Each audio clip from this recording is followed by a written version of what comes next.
What's up, people? Red Vince here, and welcome to Red Vince Reviews. You know, why does Disney feel the need to do live-action remakes of all their animated classics? I mean, I know why they're doing it. It's a chance to make boatloads of money. And as we know, you've got to have money. But it just always sounded like a dumb idea to me. I mean, we already have the originals, and if it ain't broke, don't fix it. But on top of that, the remakes just aren't that good. There was the Tim Burton Alice in Wonderland, which was by no means great, but as a big Tim Burton fan, I'd say it's worth it just to see the world of Wonderland brought to life by Burton. But that's about it. And then there was the Maleficent movie, which despite a great performance from Angelina Jolie, sucked. Mistress of All Evil, my ass. So I wasn't exactly thrilled to hear there was a live-action Cinderella movie coming up next. I mean, the original isn't a masterpiece or anything, but it's perfectly fine for what it is, and by no means is it demanding a reboot. Or rather, another reboot. It's one of those movies I appreciate more than I actually like, but again, nothing demanding a live-action remake, especially since there's so many out there. But nevertheless, I did go see it, and for a movie I was expecting to crash and burn, it surprisingly wasn't that bad. Nothing great, but nothing terrible. Is there even any point in discussing the plot? I mean, it's Cinderella, for God's sakes. We all know the story and what happens in it, and there's pretty much no major difference here than any other version. That is, except for two things. The first is the king actually dies in this movie. Thus the prince actually becomes king when he marries Cinderella. And thus Cinderella is a queen and never actually a princess. I guess they're just trying to copy Elsa from Frozen. Nevertheless, I'm okay with this, because it separates this version of the character from all the others. Actually, it's the only thing that sets her apart, but we'll get to that in a moment. The other difference to the story is the stepmother and the Grand Duke conspire together to make sure Cinderella doesn't marry the prince. The Duke because he wants the prince to marry an actual princess, and the stepmother because, well, she's evil. Now this would be an interesting idea, they just don't do anything with it. Just a few scenes later, the Duke arrives at Cinderella's house, and despite the fact that the stepmother denies Cinderella even lives there, the prince, who secretly traveled with them disguised as a guard, forces them to let him inside where he discovers Cinderella, and then the whole happily ever after thing happens. So they took an interesting idea, and then completely overrode it a few scenes later, making it completely pointless. So aside from those two things, the story is the same as any other version. So really, it's up to the characters to make this movie stand out. And as far as that goes, some are good and some are weak. First, you got the stepmother and the stepsisters, who are great. Cate Blanchett knocks it out of the park as the stepmother. She captures the same despicable nature as the animated version, while also kind of being intimidating. Granted, she's never as intimidating as the animated one. I mean, have you seen that evil stare of hers? How the hell can you top that? But at the same time, whenever she's on screen, you know Cinderella is in for some crap, and is going to get mistreated in some way. The movie also gives us a reason as to why she's such a bitch to Cinderella. She's bitter because she's lost two husbands, hates Cinderella because not only is she not her real daughter, but she knows Cinderella will never think of her the same way as she did her real mother, and on top of that, she sees Cinderella as everything she'll never be. I'd be lying if I said I actually wanted a reason why she's so mean, because I think not knowing is part of the fun. She's evil for the sake of being evil, and the enjoyment she seems to get out of it is enough to keep you going. Kinda like Maleficent. But unlike Maleficent, the added backstory doesn't really ruin the character. You also have Holiday Granger and Sophie McShera as the stepsisters, who are also great in their roles. They're both nasty and condescending to Cinderella, but also incredibly dim-witted. Again, I wouldn't say they're quite as good as their animated counterparts. In fact, I'd actually say they're kind of a rehash. But they still have the overall characters down, so I'm happy with them. And then you have the primary reason I even went to see this movie. The fairy godmother, played by one of my all-time favorite actors, Helena Bonham Carter. To be fair, she doesn't have a whole lot of screen time in this version, but then again, the character never does in any version. Regardless, she was excellent. When I think of the fairy godmother, I think of, again, the animated version. Eccentric, quirky, kind-hearted, and a little dim-witted. And I dare you to watch Carter's performance and tell me she doesn't hit every single one of those notes. Her scenes are my favorite parts of the movie. But sadly, not all the characters are as good. The King, the Grand Duke, and the Captain of the Guards are all pretty bland characters. It could be due to the fact that they don't have much focus, but there just wasn't much to them. I don't blame the actors, though. In fact, all the actors do pretty well with what they're given to work with, they're just not written very interestingly. To be fair, though, the King actually does become likable, ironically, in the scene where he dies. It's just very satisfying to see him actually give a damn whether or not his son is actually happy. To the point where he doesn't even care if he marries a princess or not. I never got the sense that the animated King ever really gave a crap whether his son was happy or not. And speaking of his son, he's not that interesting either. Now granted, he's a million times more interesting than the animated prince. Heck, he's barely even in that movie.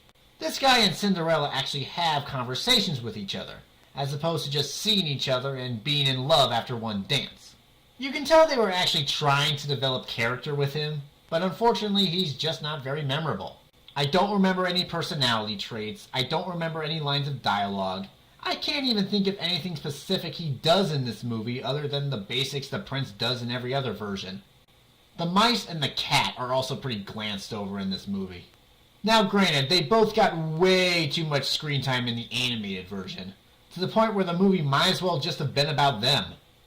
But here the mice don't really do anything other than just exist, I guess. And they only really help Cinderella out once near the end, whereas in the animated version they're helping her out all throughout the film. The cat Lucifer is barely in this movie. He chases the mice, I think, once for a couple of seconds, and that's about it. You almost never see him, to the point where there's pretty much no point to him even being in the movie. Again, the animated one got a lot more screen time than was needed, but at least he was memorable. In fact, if you ask me, he was just as despicable as Lady Tremaine. But of course, the main focus of this movie is Cinderella herself. And unfortunately, this version is a total bore. Again, the animated one wasn't the most complex character or anything. In fact, she was actually kind of bland too, especially compared to the more recent Disney princesses. But at least she was a little interesting. She at least had basic emotions down. She was pretty calm throughout the movie, which, to be fair, some people might take as emotionless. But she also got upset, like when Lucifer messed with her chores. You could tell she wasn't happy with her current situation, but she stayed optimistic through most of it. And there were a few moments where she would even break down, like when the stepsisters ripped up her dress, and when the stepmother locked her in her room. This Cinderella has one emotion throughout the whole film. Ho-hum, everything is fine, la-di-da. And yes, she attempts other emotions, but they're really forced and don't feel in the least bit natural. And for that matter, the scenes themselves don't even feel natural. Take the scene where the stepsisters rip up the dress, for example. In the animated version, this scene is really intense. You feel so sorry for Cinderella as they rip her dress apart, and especially when she breaks down at the end of it. It's the closest thing to a rape scene you'll ever see in a Disney movie. In this version, because she's so bland, when she breaks down, the emotion of the scene just isn't there as strong. And for that matter, they don't even rip the dress up that much. I mean, the animated one is left with just a few rags, but here they rip up the sleeve a little bit. Whoop-de-doo. But if you want a primary example of just how bland this character is, just watch the scene where the stepmother locks her in her room. The animated one has another breakdown, pounding on the door and pleading to be let out. What does this Cinderella do? Jack shit. She just sits there and mopes. Now, some might argue, well, this is the moment that broke her spirit, and thus she no longer cares about anything. Well, I'm sorry, but I don't buy this for a second. Why? Because she didn't have much spirit in the first place. With the animated one, you can feel the emotion of the scene because you feel the emotion the character is going through. She finally has a chance to escape the shithole she lives in, and you can sense her excitement to present herself to the prince, just to have the stepmother come in and ruin it. Her last chance is gone, and she'll no doubt be doomed to live in this hellhole forever. But here, because she's had the same bland emotion throughout the whole film, it feels no different when she gets locked in a room than when someone says a rude comment to her. On top of that, this Cinderella isn't even very smart. The other one wasn't exactly a genius either, but it was because she was kept very sheltered and naive. The film never establishes if she even ever left the house. Here, she has multiple chances to run away, but never takes them. We even see her in the village and people asking her, "Why are you still there?" But she still won't leave. Why? So aside from the mixed bag of characters, is there anything else to enjoy about this movie? Well, yes and no. Like I said, the story in this movie isn't much different from other versions. And while that doesn't make the film stand out any, it will at least make fans of the story who don't want to see changes happy. The movie is also shot very nicely, the sets are pretty impressive, and even though there isn't much of it, the CG effects are pretty decent.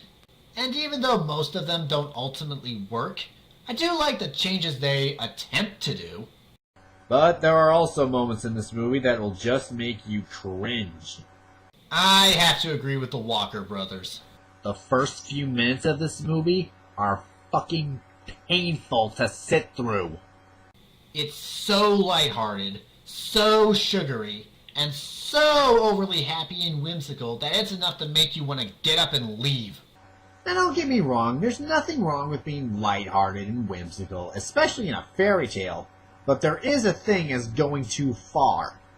And this crosses that line way too much. The scene where the mother dies is especially overdramatic.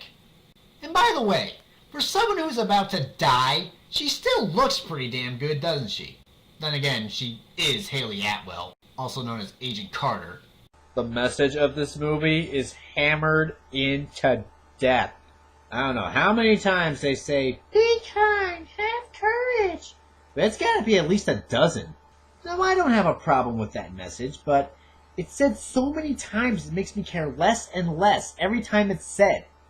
You can say it once or twice, but when you say it over and over and never really have the character actually show the moral with such a bland performance, it completely undermines the point of the moral and just comes off as annoyingly preachy.